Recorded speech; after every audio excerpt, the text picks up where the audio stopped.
You're listening to the OMG Hour.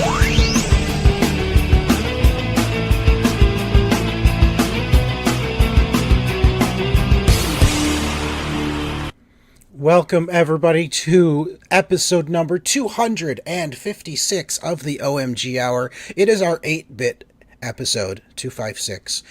And I am your host, Sean Evans, otherwise known as Zion Tane. I'm Jeff. Good evening, everybody. Good evening, Happy to be Jeff. here. Live from Hawaii, Yeah, where right. E4 is taking place. If only. We're there live. That'd be nice. Tico, Mr. Second Place, also here. Welcome. Not in Hawaii. Apparently, I didn't. The production budget wasn't good enough to bring me down. No, it wasn't big enough for me either, so we're at home. Jeff's in Hawaii. At least, you know, he's got his nice hut that looks like home there. Yeah, it looks just like, only it's got more junk in it. Like, It's because you just moved in. Whatever. no, Anyway, it's literally, that's all, like Amazon boxes and stuff over there. So it's it doesn't matter. It doesn't matter. It's E3, gentlemen. it is E3, and we have Gamer Christmas. Yes, exactly. We have a big show for you. Of course, we are definitely going to go over the hour. So this is the X. I'm already stumbling over my words. This is the OMG Hour Plus, or the OMG Hour X, shall we call it? Maybe. X, Oh, man. X plus. Yes. So, of course, E3 is this week. Everyone loves watching E3. Let's dive right in. Of course, we're going to cover all of the shows here on the OMG Hours E3 2017 post-show. Gentlemen, let's start with EA. Let's kind of go around. What did you guys think of the EA conference? It launched it all on Saturday. For the first time, we started on Saturday, which to me felt like everything was stretched out a much longer time now. It was like E3, and then we had to wait till the next day for more, and then... Was it, though? It was a little bit longer, I guess. Yeah. Because we did Sunday, Monday, Tuesday in the last couple of years.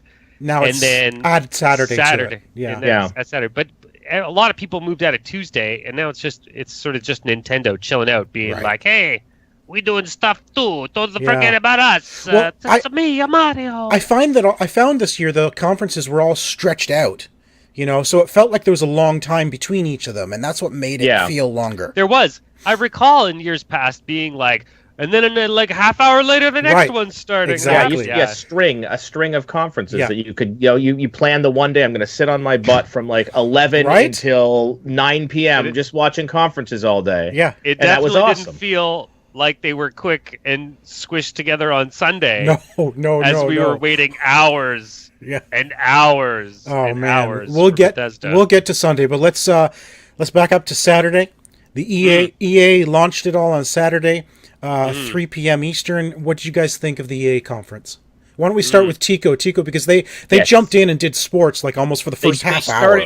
They started with sports, and well as I enjoy sports, I'm more of a basketball guy, and I'm not an EA basketball guy. Okay. Really? No, There's basketball that's not EA. 2K does a fantastic basketball game. Oh yeah. Fantastic. They're actually been the only game in the market for a number of years because EA kept screwing up. They had that I think it was 16 or something like that went straight to the landfill. I'm not even kidding. There was a I year forgot that about that. Yeah. it went straight to the landfill. They didn't even put it on. The demo was so poorly received that it went straight to the landfill. So the sports games, I do like what they're doing. They've sort of stolen that story mode RPG elements stuff from 2K and added that into all of their sports games. So you have cinematics and you're following a story mode for all of your sports stuff now, which is interesting. I think that helps out the single player because sports fan a little bit more. I don't intend to play the sports games, but I think from looking at sports games that were literally just season after season after season, every year it was pretty much the same thing, better graphics. It kind of adds something new to the mix. Maybe it might even bring people back. I don't know. Think about this: if they continue this trend, for you, a PGA Tour game where they add a story mode like that, I would do that. I would actually enjoy that if they would add something like that to the PGA Tour games. Yeah. I think that would be a lot of fun. Hopefully they do. That might be really fun in that. Like adding a storyline to some of the stuff may actually make it a lot more fun, particularly with golf, which is more of a single player game to begin with. Right. And again, it's like you're building your career from, from being an amateur all the way up to the masters. Yeah. I am surprised though. They announced nothing about PGA, and I don't know if have they stopped that franchise for a while. Did Rory McIlroy not do as well? What happened? What happened to that franchise? I think it did not. It did not do well the last time, but it was a very bare bones experience. And you particularly remember. I think you just did the EA the pass, the preview, and played through as much as you wanted from just that. And didn't purchase the game. Yeah, it wasn't as good as previous years. I think if they added story mode to golf, I'd be all over it. Yeah. So hopefully that happens when they indeed do announce. I mean, it's usually a September release, so they have some time still to announce it if they feel like it. I'm surprised they just didn't bring it up as part of that sports talk, but there's only so many sports you can do. Anyway, so we are closely hitting our maximum time we're allowed on sports on this show. All right, let's move on. The next thing I was actually excited about was the Need for Speed Payback. Yes. Yes. Listen. Listen.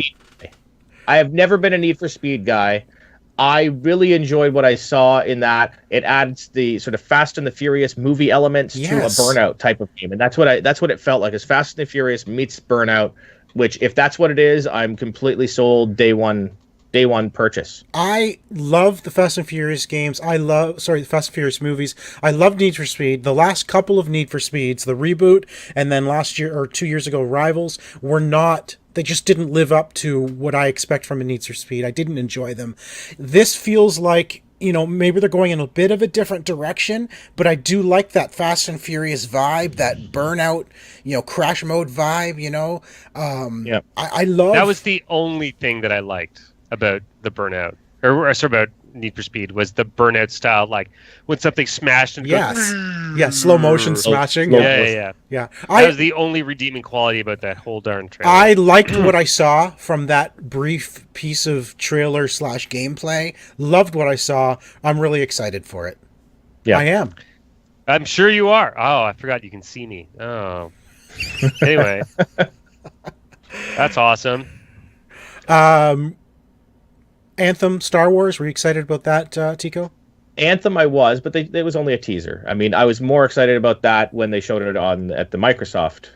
They showed the actual gameplay. The teaser did nothing for me because it was just a teaser. It didn't really show anything but a cinematic. It was exciting for a few seconds until you realized they weren't actually going to show you anything. Yeah, we got the title. The new BioWare? Oh, yeah. And that's it. And then the show's over. Yes. You'll see it tomorrow. Right. Yeah.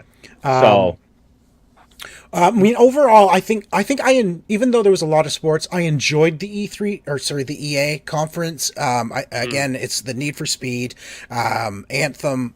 Obviously, we got the title, and like you said, it's like, wait till tomorrow for more. I'm like, it felt weird that they would do that, because it is an big EA game, and they're like, no, we'll let Microsoft tell you. Yeah. Okay. But Star Wars, they brought out the main, I'm trying to think of her name now. They brought out Jaina or something like that. Janina, yeah, something like that. They brought her out on stage. She's basically the actor behind the main character of the story mode. Campaign. Janina Gavankar. She's from Gotham. So it's as soon as she came out on stage and I realized who she was, I'm like, that's who the character looks like. Every time I saw the trailers, I'm like, she looks familiar, but I can't quite figure out who it is. And then she walked out on stage and I'm like, of course, it's her. I liked her presentation, mostly. So as I was watching, I'm like, you know what? Ubisoft needs to get her now that Aisha Taylor's not there. No, I didn't like her at all. At all. I don't know. I found her really cringy, and I thought that her acting was really bad. Yeah, I think I could have done without her. When she came out on stage, she was coming out as her character from the game, so it was jarring. It was like, what are you doing? It felt weird. And then after that, when she got into just being herself and talking about the game, I'm like, now it feels good. It seemed like she's legitimately a gamer, like Aisha Taylor, and I thought she did well. I mean, by the end of it, I think you're right. She made a really bad first impression. There was a lot of cringe in that EA. Yeah, those two soccer guys. Oh my goodness, the soccer guys. What's up with those guys?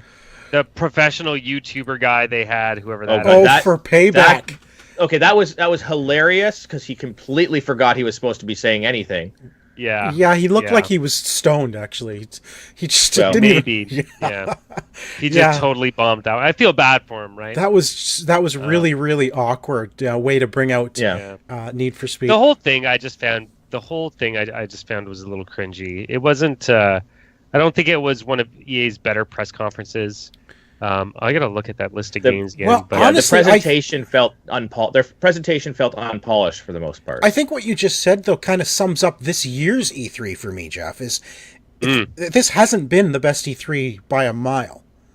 You know, No. and we'll talk about our overall thoughts at the end, but I think that statement there kind of lends itself to everybody this year. It really that's just my thoughts. well, I don't know about everybody, but I understand where you're going. I There's one standout for me. Star Wars Battlefront 2, I loved the time they spent on it.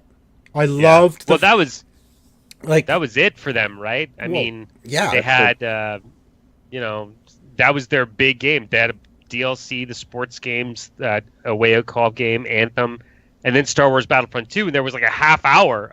yeah. of on just it. multiplayer. And just multiplayer. I loved it.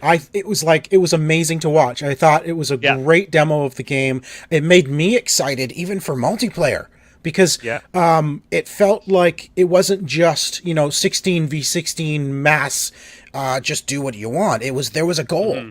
Yeah. It's pulling from the Overwatch library here. I think so. It looks Yeah. like it. I mean, that game mode they were playing was straight out of Escort well, I the should say payload. straight out of Overwatch, but it's an escort Yeah. the payload mission. So Yeah, if basically. it's like that would be great. I would really enjoy that. Yeah, me too. And Star Wars Battlefront 2, that was a game that was like, oh yeah, I bet you that's going to be really good. But now after seeing that, it has gone onto my must-buy list for this holiday. And there's not a lot of games on that list at all. As a matter of fact, right now there's only 2, and that's one of them. So Yeah.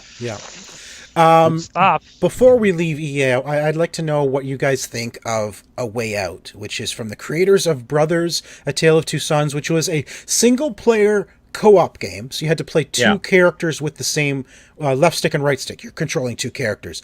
Now they're going the opposite. It's a co-op game that you must play with someone else. Whether online or couch co-op, and it will always be told in split screen fashion. Almost comic book style split screen or graphic novel split screen, where sometimes one person might have more of the screen than the other, that sort of thing. What do you guys think? Cutscenes will happen independently as well. Oh yeah. And what do you guys think of this game where you have to play with someone else? I think that this game was made just for me. Just for you. Not for you guys. Well, for me and Miranda, right? Oh, absolutely. This is the kind of game where you kind of need to have somebody living in your house. Yes. It's a long-form, story-driven, campaign-style game. It's not a pick-up-and-play, hey, what are you doing tonight? And then maybe we can play again 2 weeks later. Right, right. This is a game designed basically for couples is really what it is. As a matter of fact, it's so designed for couples. I'm actually kind of surprised that it's not a man and woman in the game. Well, it starts in a prison. So yes. Oh, I guess that would make sense. It starts in a prison. It's like a prison break, and then like a buddy. I guess I don't know. It's a story of what happens to them afterwards. Yeah. Okay. Fair enough. But anyway, so I'm really excited for it because there's not a lot of games like that Miranda and I can play together. But realistically, like, are you guys? I want care to about play this at it. all? I do. It looks like something I would enjoy, but like you mentioned, it's something you need to have somebody who's going to be dedicated to play that with you consistently until you both get through it. Mm-hmm. And I'm not sure if anyone outside of people living in the same house can actually connect regularly enough to do that. Mm-hmm. Unless you fire through the whole thing in one playthrough, and I don't know how long the gameplay, like how long it is. Yeah. Oh, you know what? Does it come out before Extra Life?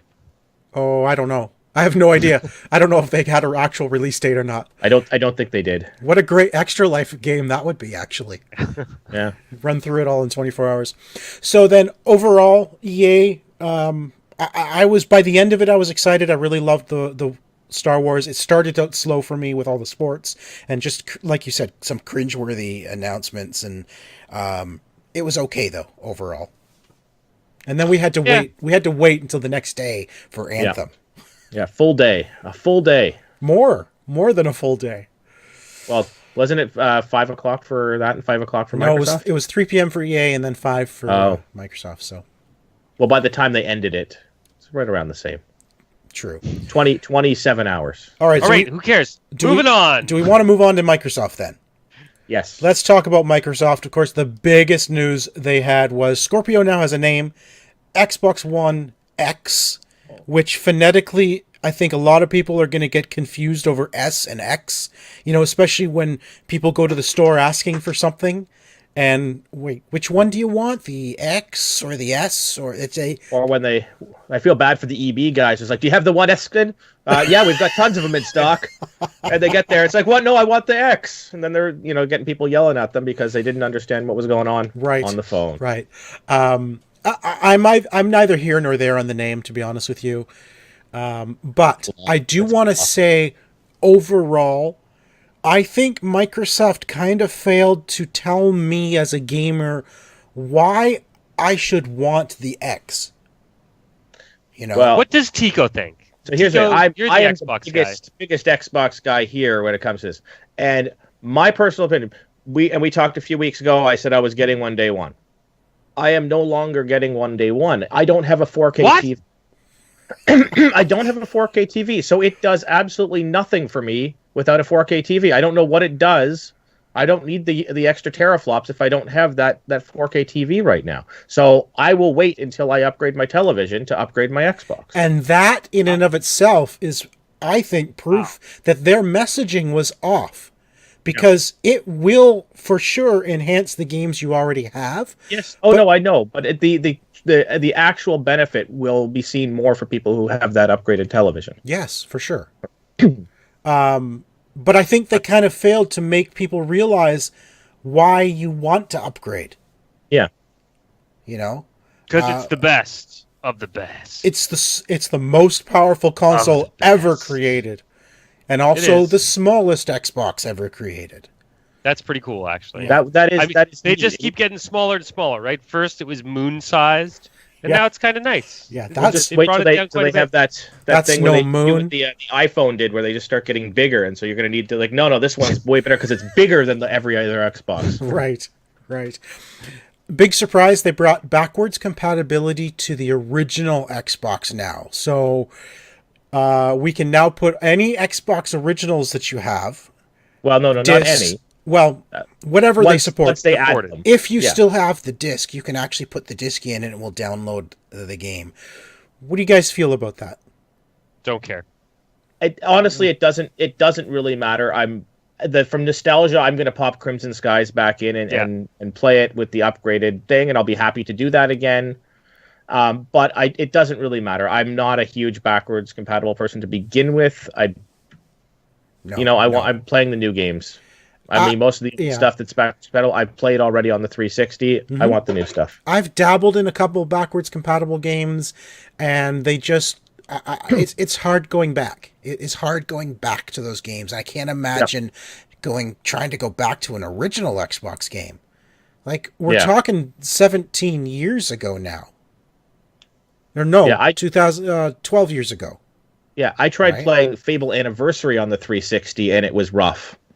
And that's an up-resed version of it. I can only imagine playing the original Xbox original version of that. Yeah. All right, Tico, let's start with you again. What stood out for Microsoft to you? So Microsoft, 4K I don't care. 4K Minecraft. Woo! Thank God. I like the mic. Well, we're not getting it on PlayStation, but. And do you care in 4K? No. So the stuff that I really enjoyed, the Middle Earth Shadows of War that they showed off Shadow of War, yeah. That was a great demo of that game. Yeah, really good demo. Showed off, a lot of the new stuff that you're going to getting. The flavor of the game really showed through in that demo too. Like, just the sort of the troll or Yeah. orc or whatever he was, that was just the humor and The stuff like that personality. into his chat. Yeah. The personality, and it really showed off well. So I'm really looking forward to that. I'm disappointed that it got bumped a month, but we know why now it got bumped, because it's now it's got bumped to launch closer to the It got Xbox. bumped way more than a month. It was August. August? It now So it got bumped to October. Yeah, a couple of months, and that's obviously to work on the 4K support on it to make sure it's ready to go for the Xbox launch. That and Anthem, they showed off the gameplay of Anthem, which I was absolutely blown away with. Right? Yeah. Like, I was absolutely fantastic. when I saw the Anthem. That was the biggest thing, honestly, for me, for the whole Microsoft conference. That was the one thing that truly stood out to me was Anthem. I was truly excited, and I just cannot wait to get this game in my hand. It looks amazing. The environment, it reminded me a lot of Destiny, but that made Destiny look like garbage. The flight mechanic, hello. Yeah. Like the whole demo where she goes, I'll go down, I'll go under, you go up, and she goes Under the down, water? dives into the water, and then flies up towards them underneath. I'm like, oh, this is amazing. I cannot wait to get this game in my hand. I really can't. It's not coming until next year, and it's BioWare, which means it probably won't be coming until 2019. Exactly. But, from what they showed us, wow, I was just blown away. Yeah, very impressive. Jeff, how about yourself? Yeah, no, it looked really, really good. I'm trying not to get too excited about it, only because it's guaranteed to be so far away. Yes, I agree. But I think that there's been a lot of controversy about that game from a lot of different camps of people. We're all really big fans of Destiny, and what we saw there was literal Mission 1 Destiny. Yes. Wall, behind it, safety, the whole deal. So, but when Miranda saw it, she was super disappointed. She was like, "Oh, really? Well, I wanted more BioWare single-player RPGs, story-driven narrative type experiences." Right? I kind of feel that that's still in there from where it started. How you walked up to that person, you talked to them. Here's the thing: you got a mission. She's not alone. There's a lot of people online who are talking about, that those single-player narrative-driven games, the developers that are making those, they're few and far between now, and BioWare was always a bastion of storytelling, right? Yeah. I have no doubt that it will continue to be. Actually, it's and I'm going to pronounce this wrong, and maybe one of you guys knows how to do it. Drew Kapsharin, the writer for Knights of the Old Republic, Mass Effect 1, Mass Effect 2. He left BioWare. He came back to write Anthem. Right. So. Yeah. So I'm holding out hope for a good story. Yeah. And if anybody was going to be like, "Oh, I want to make a game like Destiny. Let me go see what Destiny did wrong." The first thing they're going to see is a million voices crying out that the story was awful. Yeah. Oh yeah. It was awful. Yep. Right. So, and BioWare, it's be like, that's the easiest thing in the world for us. So maybe it'll be good. Yeah, well, I mean, I think just that little bit at the beginning, they really wanted to dive into what the game is, the kind of action it's going to be.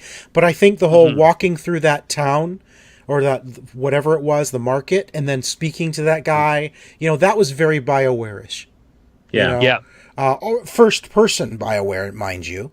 But it still felt like BioWare to me. And then you got a mission down the side. There was some trappings of your typical BioWare. So I hold out hope that it's still going to be an RPG, but with multiplayer action. Good point. It was first person in the city and third person out in the game world. Yes. Right? Yeah. That is the exact opposite. Right. Of Destiny. That's true.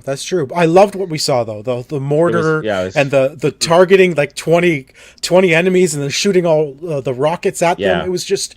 It was over the top. It was amazing. I'm really looking forward to it. Mm-hmm. I have to admit though that Microsoft was on stage for just under 2 hours with a lot of exclusives, a lot of timed exclusives. Their wording was, Xbox One console launch exclusive was their wording, which to me means it's not exclusive to Xbox, but it's coming to Xbox first. It'll be a timed. That's how I would read that too, but it hasn't been announced for anything else yet either. So I don't know. That's pretty typical for a timed exclusive. For timed, yeah. They did the same thing with Tomb Raider. Right? They said it was timed. It was a exclusive to Xbox with no release date for PlayStation. Right, but that information came out right away that it would eventually be out on PlayStation. That was available. That's not how it always goes. No, I'm just. There was a lot of games. They showed like 44 games or something. 22 of them they called exclusive, even though they weren't all actual Xbox exclusives. Now there were. Jeff, you were excited for Crackdown 3. How did that demo strike you? Not even a demo, it was trailer. I didn't think the trailer was spectacular. Crackdown's a really hard game to kind of show off, I think. I'm still super excited for it, but I admit the trailer probably wasn't the greatest. It's got Terry Crews in it now. Yeah, it's Terry Crews. I do like me some Terry Crews. Yeah, right? He's a pretty awesome guy. So yeah, I mean that's still on my it's not on my must buy now. I'm gonna kind of wait and see a little bit here because I'm just a little unsure at this point if it's gonna get all the way up. But it's looking really good. Yeah. It's looking good. But yeah, the trailer sucked. I liked what I saw of Sea of Thieves though, but I'm not convinced it's a game I want to play. But I kind of enjoyed watching it. My kids loved Sea of Thieves. My kids watched the Xbox press conference with me. And when Sea of Thieves came on, they were like, oh, we're going to be pirates, blah, blah, blah, blah, blah. Yeah. And they were really legitimately excited about it. I was like, oh, did not see that coming. Yeah. Didn't think pirates were cool anymore. Apparently they are. They're back in. They're back Zombies in. Out, pirates in. That's apparently they are in because this isn't even the last pirate game we're going to talk about on the show. No. Anything else stand out for you guys? Or do you want to give me your overall thoughts? One really quick. I just found it was really interesting that our last show we had Jeff showed off the one game that Jeff actually played. Right. Microsoft announced as coming to the console. So Black Desert. As a launch exclusive. Yeah. Black Desert on the console. It's funny because it's called Black Desert Online, right, on PC, but it's only Black Desert on console. That is super exciting. Actually, that is going to be a really, if they fix all the console, like the gamepads, so you can play the game with a gamepad on PC, but it's terrible. Okay. So if they can fix all that, the combat system lends itself really well to a console. A lot of the other stuff doesn't.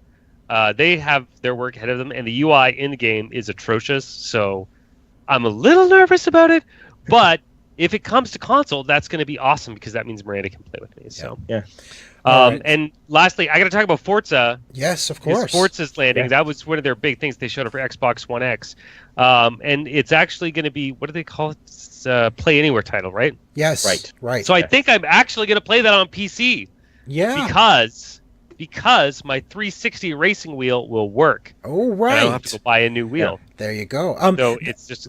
That's a good point. That's a good point, because you brought up the Play Anywhere, and a lot of these titles, a lot of the Microsoft, exclusive titles are Play Anywhere titles. So even if somebody can't or doesn't want to upgrade to the X, if your PC is powerful enough to play those games, you can still get them, right? And if you've got a good enough graphics card, you probably already got 4K capability on your PC. So I do kind of like the fact that even without the Xbox One X, or even without an Xbox, you can still get them on your Windows platform if you've got a good gaming rig. So I kind of like that idea. So maybe I'll check out something like Sea of Thieves on PC instead of on Xbox. I don't know. We'll see. But overall, personally, for me, nothing truly stood out for me at Microsoft besides Anthem. Anthem was the biggest thing for me. Crackdown 3 was a big letdown for me. I did not like what I saw. But again, I don't know if what I was seeing was actual gameplay or not. I need to know more information about Crackdown. Yeah, it's never been a great looking game. It's just been super fun to play. Right, but I need to see that, I need to see that. But nothing else really stood out to me, honestly, for all of Xbox. It was. I honestly think what the problem was, this is the first one in a while where we didn't have a Gears or a Halo announcement of some sort. Yeah. And I think that maybe that's why it just didn't feel right. It was funny. I actually kind of expected a Halo tease, but nothing. Nothing. No. I think Anthem was the big game, right? That's how they end. Yeah, they ended the show with Anthem. They ended the show with the Anthem, but when was the last time Microsoft ended a show with a third-party title that's going to be available anywhere? Right. It's just very strange, that they didn't have anything. Well, that's why I thought it was strange that EA didn't do it on their show and waited to let Microsoft do it. It felt weird that it's a multi-platform game, but we're going to let Microsoft take the spotlight for that. You gotta remember, EA and Microsoft are almost the same freaking company at this point. They've had so many executives cross between the two, right? That's true. So if they're like, man, we don't have a game, we better call Bill. He quit last week, but he's at EA now. Maybe he has something that we can just put in that slot to wow everybody at the end. And it totally did wow. So, I get it. Final thoughts on Microsoft from the two of you? It was all right. I think they also had a lot of really bad presenters that think they're really good. That sound very stiff and are big fake smiles and big fake laughs and blah, blah, blah, blah, blah. And I hate that stuff so much. EA was the same way. They're just, again, see, they're like brother and sister, those two. It wasn't like terrible. Like, I enjoyed watching all this stuff. I was legitimately excited about Minecraft. I'd give them, 4.5 shellfish out of, 3 wildebeests, I guess. Wow. Okay. Yeah, I know. Wow. It's pretty good. Chico? Yeah, I'm feeling generous. As the resident Xbox fanatic, I was happy to see. The one thing I wanted to see was games, and they showed that 44 games. Did. I was happy to see games and not a ton of hardware. Like, they didn't spend a ton of time on the hardware. They basically said, "Here's your date. Here's some of the stuff it'll do," and then at the end they gave us a price. Yeah. But they showed games, and I was happy to see games, because that's really one of the things that they've not done well in the past. Is they've forgotten about the games in the past. So I was happy to see games. They didn't have any gimmicks or anything like that. I was happy with the press conference. Nothing overly wowed me though. Like the two or three games that I was really excited about are third party. Yeah, agreed. Yeah, and did they show? No, they didn't. Never mind. We'll get to that. I thought they showed another game, but they didn't. My mind went blank. I had something in my head, so let's move on then to the next day. That night. Day. Well, technically the next day. So that night, Bethesda came up on stage at midnight Eastern time. Yeah. So I actually waited up for this show. And As did I. Long story short, I am sorry I did. Very disappointing, to be honest with you. I'm going to be very honest. Out of the list of games they listed, there's only one game I'm actually interested in, and it's yet again Skyrim on the Switch. The reason I say this is I was surprised at how good it looked if they were actually showing us Switch footage. Yeah, well, they must have been, because he was dressed up. Well, I suppose it could be. Well, they showed Link, right? They showed. Yeah, Link. they showed that, but that could be just somebody's mod on console too. Maybe, but I don't know if they actually showed us, Switch footage, and if they did, I'm surprised it looks as good as it does. Yeah, they announced, Fallout 4 VR, Doom VR. I mean, and that's not coming for anything other than I think HTC Vive, or Oculus, so no. Oh, it's not coming to Oculus. They're in deep legal battle right now. Oh, right. Of course they wouldn't do Oculus. In supporting Oculus at the moment. Right. You're right about that. Creation Club, though, interesting. Allowing people even for console to create add-ons, that still maintain your achievements and all that stuff. So build games for me. I don't want to build my own games. So no. The Creation Club is stuff that Bethesda and select parties will be creating for. It's not everybody can create for this. And they're paid. They're paid mods. It's right. the return of paid mods. Right. Okay. And I'm going to say something that a lot of people on YouTube and Reddit and other places don't like. And I think paid mods are a good thing, coming from the angle of a guy that can code. Like, a lot of people would love for everything to be free, but you know what? Why couldn't I make a mod for a popular game, make some money off it, reinvest that back into making more mods, hire people, build a company around making Right. content, and then like live out my dream making mods, like, and that would be my Well, self-made job, right? that's how Player Um, Unknown's Battleground started, That's yeah, right? right. It started So, out as a mod. Now it's a huge game and a yeah, company. and that's not even the. There's That's- been lots, there's and lots like that. of mods that happen, but a lot of people are really unhappy about this whole thing. A lot. I I like don't the know if idea they're all just personally. Yeah. young people who don't know how businesses work. Could be. But this is an opportunity for these young people to get in on the ground floor and build Make some something money. Yeah. and Yeah. make some money. Like, I don't think that, everybody's got this ridiculous idealistic view that everybody's happy and we should be freely sharing and blah blah blah. And I'm like, why are you, a freaking communist? Do you know what country you live in? Probably a democracy one. I bet you, unless you don't. In that case, Free whatever floats your boat, enterprise. man. So I like the idea of Creation Club. I like the idea of extending, games like Fallout, games like Skyrim into new adventures once you're done the main game. Like I'd love to pick up my original game back on Xbox 360, for example, that I finished twice and suddenly have new content to look at. And to work on. And I think that's great because the difference between Creation Club and the mod support is if you install mods on your console, it disables achievements. Yeah, that's true. Yeah. That was one of the things I did like. They were saying Yeah. that It will not do everything that. comes along. Yeah. Yes, it will not disable anything because it's built and curated by Bethesda. Right, which Yeah. I think is great. But honestly, nothing else really excited me.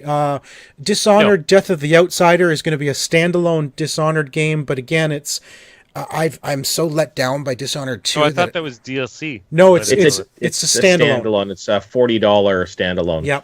Oh, okay. Yeah, Evil Within 2 looks really, really freaky, but Yeah. I didn't really enjoy the first one, so I'm not into that.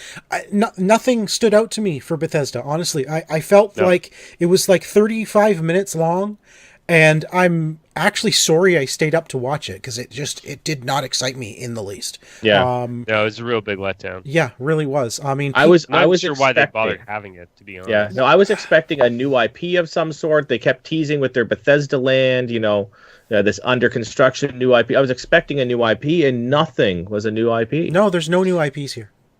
No, like everything's at a number two. Everything here we pretty much knew about Yes. before the show. Like there's Yep. nothing here that's new information. I mean, Wolfenstein 2, the new Colossus, was hinted at last year, Yeah. with that hidden folder in the trailer, and everyone already figured out what it was. Yeah. Pete Hines comes out at the beginning and introduces it. Then it's literally just a string of trailers, and then Pete Hines ends the show, and that was it. And I'm like, really? I don't know. I like you said, Jeff, I'm not sure why they did it. Yeah. All of these trailers could have been part of someone else's conference. I think that because they've started having their own show, they felt obligated to continue with that, even though they had really nothing to talk about. Well, I have nothing left to talk about, so Yep. shall we move Moving on? on. Moving. Let's move on to Ubisoft. My favorite third party. I think everyone understands that. They have so many games that I love. They started off the show with Assassin's Creed Origins. I'm excited. I want to know more. The first thing that really stood out to me on that was some of the new moves they've got, like jumping out of the tree and then slow-mo bow and arrow. Yeah. Like, I saw that. I'm like, oh, that was cool. Yeah. Sold on the bow and arrow. Right. Done. But later on, then I saw more like arena combat, and it felt like more like they're trying to hone For Honor into the combat system of Assassin's Creed. I'm like, I don't know how I feel about that. The combat is now, right bumper and trigger for, normal attack and then hard attack. Or strong attack, and then you can wind up your strong attack. It's RPG elements, so you're going to level up your character, you're going to level up your gear and find new and better loot and new and better gear. That I don't mind. I don't mind the RPG elements as a big RPG fan, but I'm feeling like You know, we've talked about this before, Jeff. You and I have said that things like Assassin's Creed, Far Cry, Ghost Recon, they've all kind of become the same thing with different skins. Like Microsoft seems to be building these open world games and then throwing, here's the Ghost Recon skin. Well, here's the Far Cry skin. Here's the Assassin's Creed skin. But ultimately, they're all the same thing. You know? Yeah. And I'm not sure how I mean, yes, I enjoy the games, but at the same time it takes away and they're no longer unique entities. Yeah. It's interesting, you know, it's that open world has sort of, I think it's hit its peak and now it's on the decline in popularity because there's a lot of people, you see a lot more people now going like, oh man, another open world game. Like after all these companies invested so much into doing all this open world stuff, and now people are starting to go, no man, I don't want to do another huge open, because they're all the same. Like it doesn't even matter if it's just Ubisoft, right? Yeah. Like it's all like, go here, collect the thing, do the quest, do the over and over and over and over again, and then you're just like, okay, you know. Yeah. So it's Assassin's Creed. I will be playing it. I love the setting. I will avoid it. I love the setting, the Egyptian setting. I love it. I'm intrigued by the story. You know, being the origins of the Assassin Order. I'm intrigued to learn that story. So does this mean there's not going to be any Animus stuff? I don't know, but I know a lot of people kind of hope it's gone. I think they could just let it go. You know, I don't think it's needed. I don't either. I think it's got to the point where the modern day stuff it doesn't matter what the modern day story is anymore. They ended.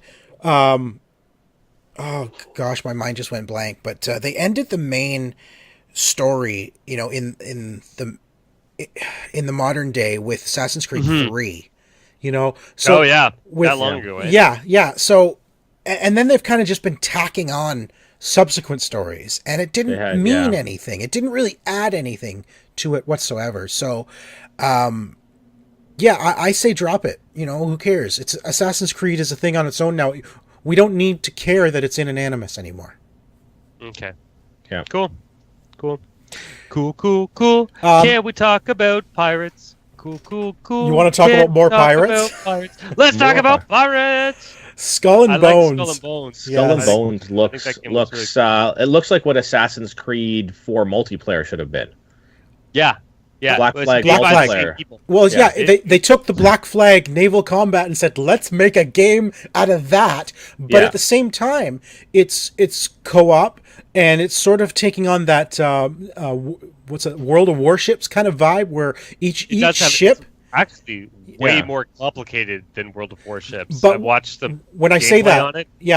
When I say that, I mean because each ship has a different ability and different reasons to use it. And we'll play differently. Right? Play differently. Your tank, your rogue. Yeah, that is very World of Warships. That game functions a lot like that. I'm excited for this. Skull and Bones, it's called. I'm kind of iffy on the title, to be honest with you. Skull and Bones.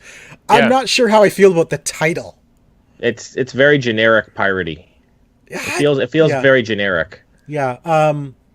But I like what I saw. I've kind of watched a few more videos of it. I've watched a few impressions, and people are liking it. They're saying it plays really well, and it's a lot of fun. So I'm looking forward to it, really. Yeah, no, it does look really cool, yeah. Overall, I think Ubisoft for me was the highlight of E3. I really, really enjoyed Ubisoft's conference, but because typically they show a lot of games I'm excited for. You know, they are my favorite stuff that developer. You're going to buy. Yeah, they're my favorite developer. There's a lot of games I enjoy that they make. So this was my favorite of the conferences. Starlink Battle for Atlas. I was surprised at this game. This is a Toys to Life style game where you're building a starship on top of your controller, which is weird. I want to see more about this. But moreover, the toys themselves looked super cool. Like they just didn't feel like little characters like a Skylander and Amiibo. They looked, they were like, I don't know, build. They were models. big, first of all. They were weren't big. small. They were big, and Yeah. they were pieces of starships that you can fit together to customize this starship that then appears in the game, and it was space combat. So hello, you know. Yeah. It kind of had a No Man's Sky vibe to it, I think, but with a little more, here's what I'm doing. This is my objective. But I want to know. I really want to know more about this game. I want to know more about these toys. And I did hear from Heather Steele, who works at Ubisoft Toronto, where they're making the game, that you can play the entire game with just the starter kit. Like, they haven't put anything in the game that makes you have to buy anything else. And he did mention too that there would be physical and digital of each of them. So if you don't want to collect all of the toys, you could, I guess, purchase them digitally instead. I guess so, yeah. Which is, I think, a smart way to go, especially in today's landscape of Toys to Life games being on the decline. You know, like even Skylanders is not doing anything this year, because they were popular. I mean, I think Lego is still popular because it's Lego, right? But Disney has stopped doing it. And Skylanders is taking a year off, and it's just, I think having digital options is the way to go for these kind of games. Yep. Yeah, I agree. Particularly when it's those hard to find ones that you really want. I really want this starship. I really want this one here. But I don't want to have to search like 12 Walmarts, 5 EBs, and 2 Toys R Us's to find that. Yeah. I just want to get it. So maybe you're digitally going is to the way do to that, go. though. I will, but this is me. I will, but I do a lot of things that other people aren't able or willing to do. Jeff, anything else stand out for you? I'm assuming Far Cry 5. Yeah, well, actually, Far Cry 5, what they showed didn't wow me, because that's not how I play Far Cry. I play Far Cry very sneakily, stealthily, taking out one person at a time and then clearing the base. And you can do that with your gun for hire because she was a sniper. Yeah, so I like that. I like that. Actually, the gun for hire thing has me worried, because now I'm afraid that co-op is not real co-op, and it's just because they said that you can bring in a player as a gun for hire. And I'm like, well, what does that mean? Friends for hire. Their progress. Friends for hire, whatever. Yeah, that's true. Yeah, how does that... So if I'm your friend for hire, how does that affect my game? You're right. Yeah. Yeah, I don't want... You want to play through the story together and have it affect both of your campaigns, not just the lead. They did say that you could play co-op for the entire story. Yeah, but they didn't say that you could save your progress, player 2, because screw player 2. Right? We'll see. I hold out hope for that, because they did that on Wildlands, so why not Far Cry? So you've... Okay, I want to go back to what I said about how Ubisoft open world games are all becoming the same. Mm-hmm. So you have your guns for hire, one of them being a sniper. Well, that's exactly what you've got with Wildlands with your partners. You can say, take that guy out and do it now. Right? Yeah. You've got that. The other thing, going back to Assassin's Creed, now Assassin's Creed has this eagle that can go around and point out where the enemies are. That's the drone from Ghost Recon. Hello. Yeah. I want eagle skin for my drone, though. Yes. The drone from Watch Dogs 2, because there was a drone in Watch Dogs 2 that did the same thing. Watch Dogs 2, exactly the same thing, right? Yeah, you're right, Tico. Yeah. I want an eagle skin for my Wildlands drone. Yeah. I enjoyed what I saw for Far Cry. I'm still excited. I like the guns for hire thing. I'm not. I like to play stealth, so I'm not sure I'm ever going to use like the dog. I'll probably use gun for hire as snipers, and then sneak around. But I like what I saw. Yeah, the last 2 things that I want to call out super quick, and I won't spend any time on them, but things that I thought were cool. Mario plus Rabbids Kingdom Battle. I don't care what anybody says. That looked awesome. It did look pretty good. That was a surprise. It's an XCOM style game. It is XCOM. It's XCOM with Mario and Rabbids. Right. Yeah. That's the kind of game that I would buy a Switch for. For something real. like that I could play on the bus. Tactics. And Beyond Good and Evil 2, they didn't really show us anything, but that was hilarious. Movie was pretty funny. Yeah. I would enjoy just a movie. It's still a long ways off, though. Yeah. And I'm not sure how indicative that trailer was to the game itself. That trailer was super detailed, like holy cow detailed. I just want to watch that movie. Give me an hour and a half of that. Right? And that's fine. Yeah. Because I thought that was great. And it's a prequel. we're a long way. It's funny though that's not even the first. That's not even the first Beyond Good and Evil 2 trailer we've ever seen, right? If you remember, years ago, Ubisoft also released a trailer and then subsequently canceled that game. Yes. So Beyond Good and Evil was kind of their surprise at the end of the show, but I don't think it was really a surprise because we all knew it was coming anyway. We were aware of it. Yeah, Michelle Ansel. Yes, Michelle Ansel had already said he was working on it a long time ago. Yeah.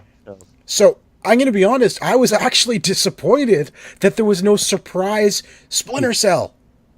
Every time the lights went out, I was expecting to see those 3 green lights pop up there. Every time they shut down before the next trailer, I was just waiting for that to show up, and it didn't happen. I was disappointed with that. All they needed to do was have the lights go out, have 3 green lights come up, and go 2018, and the crowd would have gone wild. That's it, that's it, done.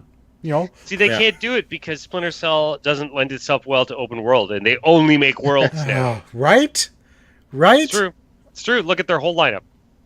All worlds. It's all open worlds. Yep, and naval combat. Overall, though, open ocean. I really, yes, I really enjoyed Ubisoft. I thought it was a great show. My favorite conference of all. They all did. It was the least cringy. Actually, there was no cringe. I found.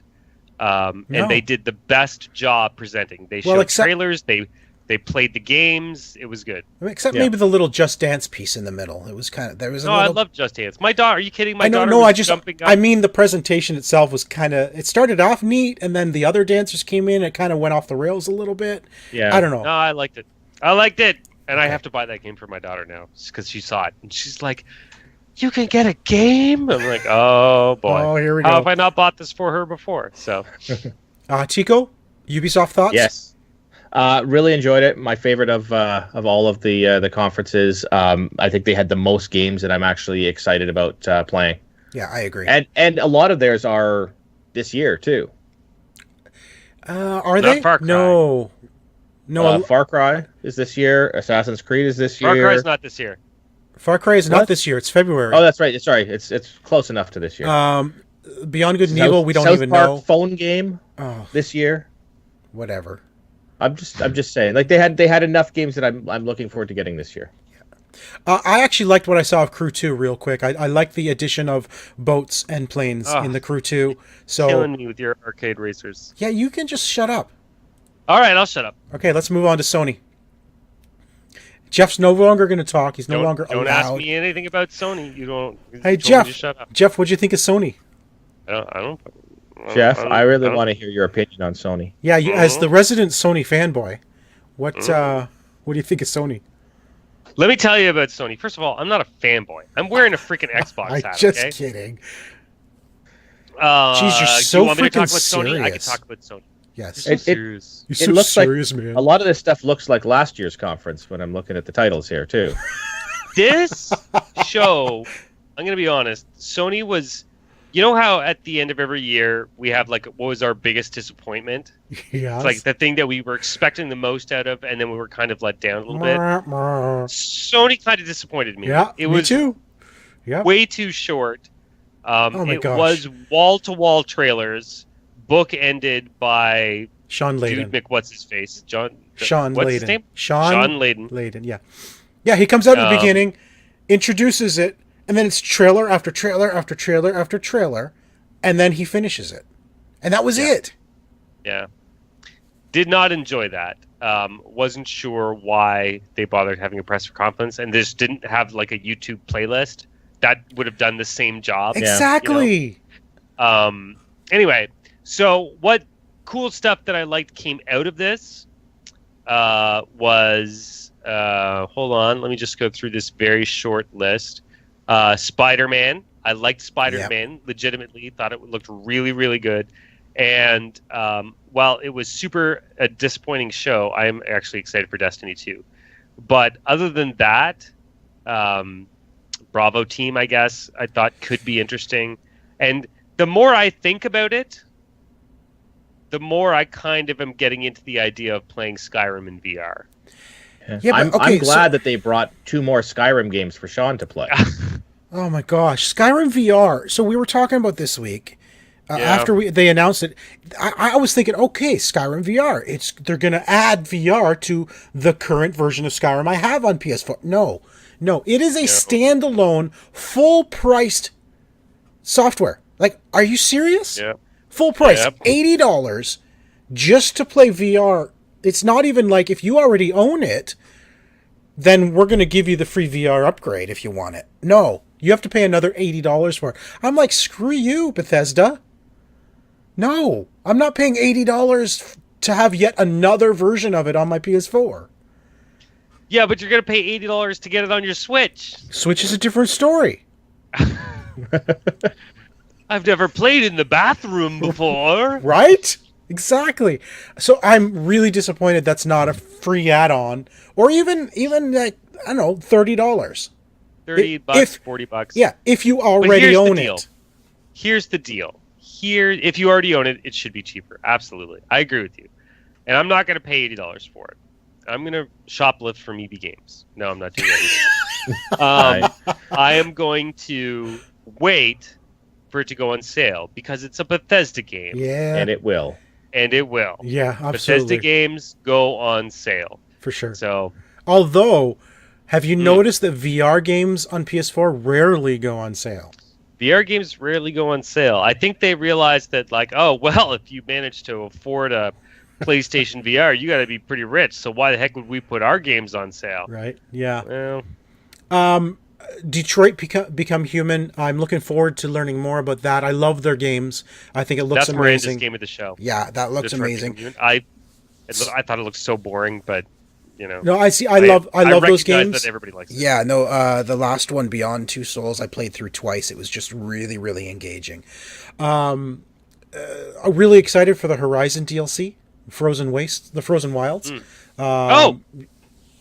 I'm playing Horizon. Yeah, Right? I know. You know that, but our listeners don't. I bought Horizon. I'm playing it. It's not as Awesome. good as Sean said. It's actually not that great. I'm kidding again. Wow. Show's over, folks. Jeff found mysteriously murdered. We'll 12 knives in his back. We'll get to your thoughts next week. I was kind of saving that for next week, but yeah, I'm happy that you're playing it. But the DLC, I'm looking forward to. I love being able to. Did you know, Jeff, that the voice for Aloy is the same voice as Tiny Tina from Borderlands? No. Yes. No. She's Tiny Shut up. Tina. What? Yeah. That crazy Ashley girl Burke. from Ash? Yeah. Ashley Burke. Ashley is the Burke. voice of- Wow. Is Aloy. Oh my gosh. Right? Really? She's hilarious, first of all. Do you ever watch her YouTube show? Yeah, I know. It's I've seen awesome. it. Yeah. Yeah, she's I just Wow. realized that today that she did Tiny Tina. I did not. I didn't. Oh my god. I don't even believe you. Now, they showed a go bunch of... Oh, it is. It's Tiny Tina. Anyway, they showed a bunch of VR titles, which usually I'm excited for, but some of these titles, like Star Child and Moss, I'm like, how is that a VR game? It looked like a third-person platformer. How is this VR? And then Final Fantasy, Monsters of the Deep. Okay, let's take the worst part of Final Fantasy 15, which is the fishing, and make it a VR game. No, Dude. thank you. Japan, man, they love their fish. Yeah, They're an big island fishers. nation. They're big on fish and squids and shark noses and Just whatever. wait for just wait for the Cooking Mama expansion in Right? VR. Right? Yeah. There was really Uncharted Lost Legacy we saw more about. I mean, I'll be playing that. But other than that, there's like, I was really disappointed with Sony. There's, out of the entire list, there's only a couple of games that I really want out of this list that they showed. You know, I was really disappointed with it. Tico, I bet you want every game from the list, don't you? Yeah, all of them. All of Yeah. them. I mean, there's a few, like, I mean, Days Gone has zombies in it, so I'm interested. Days Gone No, did nothing for me. I know it's a zombie game. It looked like there was stealth, and they're sort of using the zombies as like puzzle mechanics, like how to get them to do what you need. But honestly, that trailer did nothing for me, and I have no interest in it. I was interested in it from last year. I mean, I'm mildly interested in it now. Monster Hunter, maybe. I don't know. Oh, that I'm not. No. I don't like Maybe. Monster Hunter games. no. I mean, I've only ever played them on the 3DS. Oh, and the Vita. and the PSP. I've never played a Monster Hunter, but that demo I've did never nothing for me either. Yeah, I've never played one either, but everybody seems to like they keep making them. So I mean, maybe. Yeah, they're very popular in Japan. Oh, I know they are. I know, and they're popular here too. I know a lot of people who like them. But that trailer, I watched that trailer. I'm like, I don't want to play that game. It did nothing for me. It actually made me realize, okay, I guess I'm not interested in Monster Hunter. Because it just then it helped. It helped. It did help. Yes. There is a free Monster Hunter demo on 3DS that you can go try. There's a couple classes. There's a couple monsters to hunt. If anybody's curious on what Monster Hunter is, and you've got a 3DS, which I think is like 38 billion people, you can go check it out for free and find out if you like Monster Hunter. All right. And speaking of 3DS, let's move on to the last one of the week, which was Nintendo. Yes. It was all pre-recorded, which is what they do anyway. Yep. Which is pretty much what everyone else should have done anyway. But yeah, Nintendo just figured it out first. Right? Again. Right? Anything from Nintendo that stood out to you guys? Yes. Absolutely. But it wasn't. It was after the thing ended. Metroid Samus Returns for the 3DS. Looked great. Yeah. This is the kind of Metroid that I love. I don't give a darn about Metroid Prime 4 at all. Everybody was like losing their minds. I'm like, I don't care. First person Metroid? That's not Metroid. First of all, they said in production, which means it's not this year. It's not next year. This is a Nintendo thing too. So like 4 years. It'll be out for whatever their next console is called. As Nintendo says, please be excited for it. Yeah. But Metroid Samus Returns comes this year. Yeah. My only problem with it is that like I would actually prefer to play old school 2D Metroid on the Switch. But you don't have a Switch. No, but if I could get more games like this, then I would. More tactics games, more cool games like that. I don't want to play games like Metroid Prime 4 or the Pokemon game or anything like that, but yeah, I saw them demoing Samus Returns. Looked great. And the whole time I was watching, I'm like, I want to play this on the Switch. Not my 3DS. Give it to me on the Switch. Yeah, absolutely. Out of all the games they showed, I wasn't super excited about anything. Interestingly, Rocket League is coming to the Switch, so I'm like, that's great. I mean, that's good to know that the Switch is that popular, that Rocket League is going to come with cross-platform play. Yeah. Cross-platform play across all Rocket League consoles except PS4. Yes, there's I didn't realize that Sony was being such a jerk about this. And it's not even just this game, actually. There's been a lot of stuff coming out this week about how Sony was stopping people from doing things. It's weird because last gen, it was Microsoft stopping everybody from doing everything cool. And then this gen, it's completely flipped. Yeah. So it's either to do with the fact that it's the person on top, like the company who's on top, right? Or maybe I don't know. It's just they like gave some jerk took over. They gave some weird excuses. Oh, they gave excuses. Like we have to be mindful of the children playing and keeping people safe. And like, hello, Nintendo is okay with it. Okay. Yeah. If anyone, they don't really have an excuse. No, they have no excuse. This is a walled garden approach. Yeah, exactly.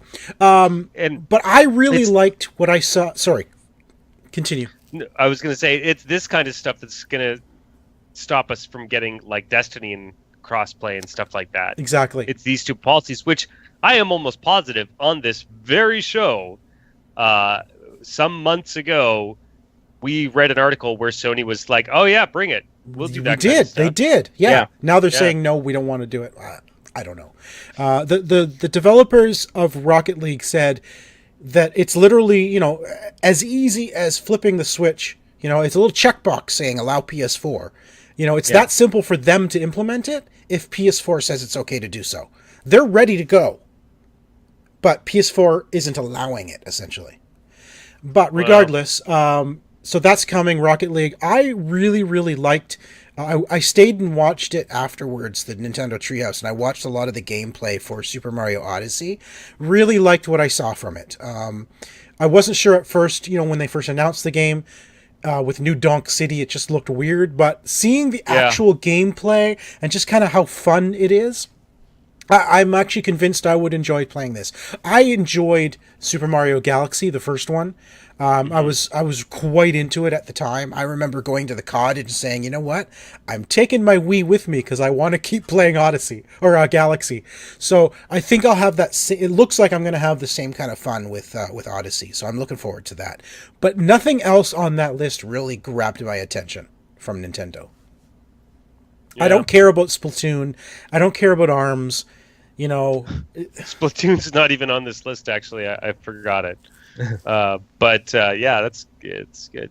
Yeah. No, Xenoblade Chronicles. It's too anime for me. Same with Fire Emblem. Way too anime for me. Yeah.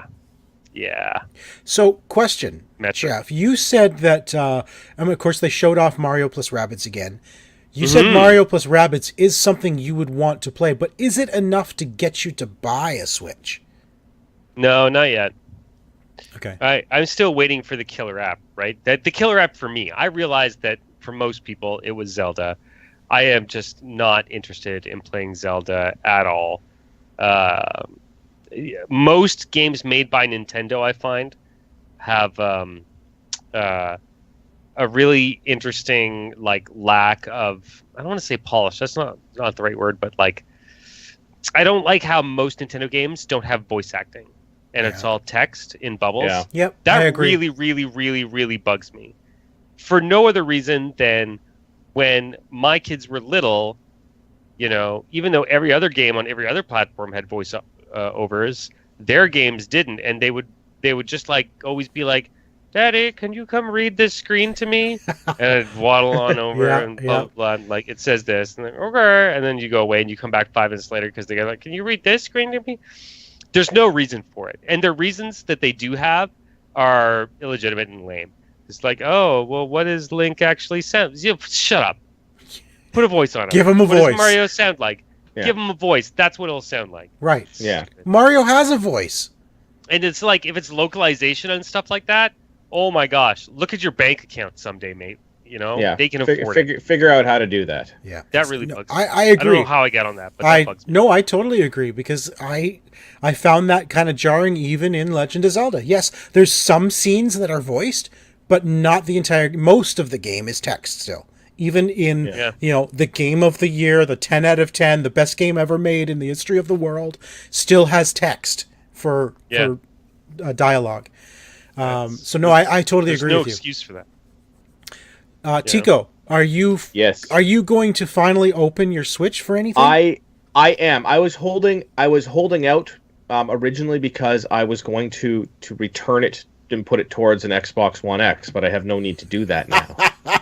So I'm actually going to open this, and hopefully once my vision actually improves to the point that I can see stuff in front of my face, be able to actually play this thing. And any of these games that you want? Mario Odyssey is probably Mario Odyssey, and the Rabbids game are the two that sort of stand out. That freaking Rabbids game, I tell you, I had zero interest. It's Mario and Rabbids. That's going to be super lame. I can't believe how cool that looks. Right? Yeah, it did. It looked fun. It looked like something I would enjoy playing. Well, it's XCOM. Particularly on the Switch. It's Mario XCOM. Hello. Yeah. All right, so that was all of the press conferences, 6 press conferences. Gentlemen, let's go through. It only took an hour and 8 minutes. I know, right? That's impressive. So, Jeff, let's start with you. Out of all of the press conferences, what are the games you're interested in, and what are your top 5? Okay. So, games I'm interested in, starting with things that are not in my top 5.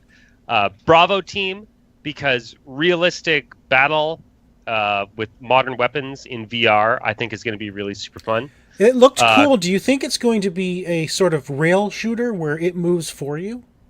Don't know yet. Yeah. They didn't really show anything yet. No. I'm just going to keep my eye on it. Me too. It piqued my interest. Yeah. I'm going to watch it. Reports from the show floor from people who have played it, not so hot, but still early, so we'll see. Okay. Bravo Team, Crackdown 3, going to follow that. Forza 7, definitely following that. Mario plus Rabbids, definitely following that. And Skull and Bones, I've got my eye on that. For my top 5, in no particular order, I have highlighted 6 things. What is somebody added something. That's why you. What? Who? Freaking laser- Tico. Oh my gosh, Tico. What? I did nothing. I don't know what you're talking about. So apparently, my bonus game is just sing sea shanties. Well, Tico. Yeah, I wish Tico still had his top 5 in there. Yeah, seriously. Okay, so my top 5: Anthem, Destiny 2, Far Cry 5, Spider-Man, and Star Wars Battlefront 2. Sorry. Yes. Silence. Good. Yeah, right? Silence. Tico, why don't you It's like, respond? that list sucks. That's the What? worst. Terrible list. No, it's a good list. Horrible. Good list. Tico, what's your list and what are your what are your top titles? All right. I also have 6 favorites, but we'll go with the other ones first. So Need for Speed, Payback, Skull and Bones, and Super Mario Odyssey are ones I'm interested in. But my top 5, Anthem, Assassin's Creed Origins, Far Cry 5, Middle-earth Shadow of War, the South Park Phone Destroyer game. Seriously? How is that can't your even top believe it. 5? Listen, I like the South Park stuff, and I like to have something on my phone. But how I is have it no in your games. how is that in your top 5? It's just in. It's in there right Oh my now. gosh, dude. And apparently, just added right now, Kitty Powers 2 Definitive Edition. No, that Right. was always in the list, man. You've Oh, it was always been always in looking the forward to that. Oh, well, I have been. I've been waiting for this. They've added, 9 4K bits in to the 4K. game. You want it in 4K, don't you? 4K. Yeah. Yeah, it needs to be 4K. Yes. It Okay. needs to be. So my list is, I don't know why, because we're all gamers here. My list is bigger than yours. Jeff thinks my list is too big, but these are all games I will play. It is too big. Oh, if we're going with games we will play, just transfer the games on the top part to the bottom Just already. highlight all Xbox No, One games. Games I'm going to play. These are games I plan to play. Let's put it that way, okay? So, not including my top 5, I've Destiny 2, Detroit Become Human, Middle-earth Shadow of War, Need for Speed Payback, Skull and Bones, Skyrim for the Switch, Spider-Man, Starlink Battle for Atlas. I'm really going to keep my eye on that one. Super Mario Odyssey, The Crew 2, and Uncharted Lost Legacy. My top 5 games in alphabetical order are Anthem, Assassin's Creed Origins, Far Cry 5, Horizon Zero Dawn: The Frozen Wilds, and Star Wars Battlefront 2. It'll be the first Battlefront game I ever buy, and I'm actually looking forward to it. And newly added to my list, apparently, is Skyrim Toaster Edition. Is that what that Oh, I have a says? coming photo out of for- that somewhere. So I can play it on my toaster. Is that what you're saying? Yeah. Oh, yeah. It's coming out for everything. Excellent. It's Clearly, it's coming out for clearly, everything. clearly, Skyrim will be on Apple Watch very soon. Yep. So yeah, look for it on Apple Watch. So that is E3 2017. Gentlemen, overall thoughts for the whole show this year. Jeff, starting with you.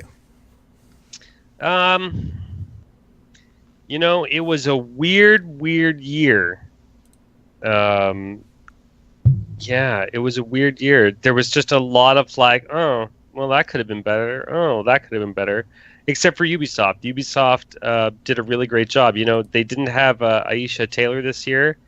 They decided to go with something new, and for the first time ever, they really delivered, and everybody else sort of just failed ever Phoned it so in. slightly, Yeah. with the exception of Nintendo. Nintendo's press conference was not bad by any stretch of the imagination. It's just Nintendo, and Just what they You know, do. You know what I think overall, and this isn't saying everyone was like this, but I think for me personally, what was missing is the things I enjoy is when the developer comes out and actually talks about the game. Here's what we're doing. Yeah. Here's a little bit of history on the game. Let's see some actual gameplay. Very rarely did we see actual gameplay. E3 I think was the best for this, for bringing out the people who were involved in the game, showing actual gameplay, talking about the games rather than just showing us a whole bunch of trailers that we can just go to YouTube to watch. And there's an article that I'm going to throw in the show notes. This is from Polygon. Just one paragraph that I think really sums up exactly how I felt this whole week for most of these press conferences. The paragraph is, these quasi-press conferences require enormous expenditures, mass discomfort, and long waits. The amount of new valuable information they contain is negligible, especially considering the wealth of alternative methods, as demonstrated by Nintendo Direct and various other strategies used by companies all through the year. They are essentially a live screening of video commercials. And that's what this year felt like. It felt like, sit down, we're going to show you a bunch of trailers, and then we're done. Well, I could have done that offline, or not offline, but I could have done that anytime instead of waiting until 5 o'clock. You know? I really like the spectacle of an E3 press conferences. I like having the developers out on stage. I like seeing the live gameplay. You know? I can go to YouTube and watch a trailer anytime. I don't need a press conference to do that. Mm-hmm. And that's just how I felt about, especially Bethesda. You know, that's all it was. You know, and then Sony was the same thing. Bethesda and Sony was like, here's a bunch of trailers, and that's it. Yeah, they were the worst offenders by far. Yeah. Yeah. You know, I really like the spectacle. I like the people coming out and talking, and I think that was sorely missing this year.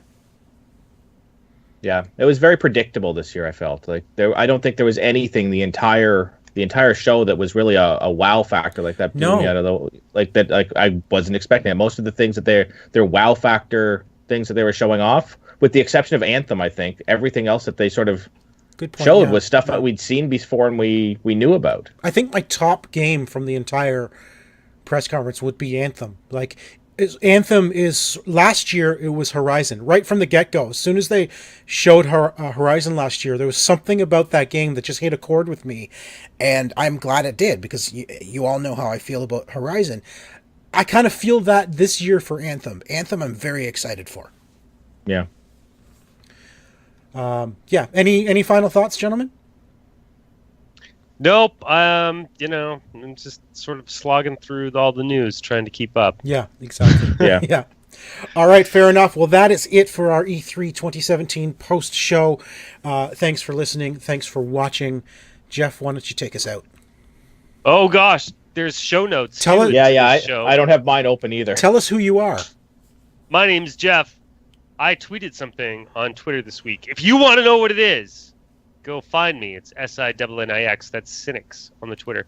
And of course, while you're there, check out this show because it is at the OMG Hour. And of course, I am Ziantane everywhere, and that is XIANTAYNE. If you like our show, then like us, subscribe, share us with all your friends. And of course, we're going to throw some show notes up for this with links, and you can find those show notes at omgnexus.com. Tico, who are you? You can follow me. I'm Mr. Second Place. You can follow me on Twitter at Mr. Second Place. Did I have anything else I was supposed to say? That's it. That's all you need. Awesome. Thank you, gentlemen. This has been our E3 episode. We'll be back next week with our regularly scheduled program. Have a great week. Cheers, everybody. Have a good night. Thanks, guys.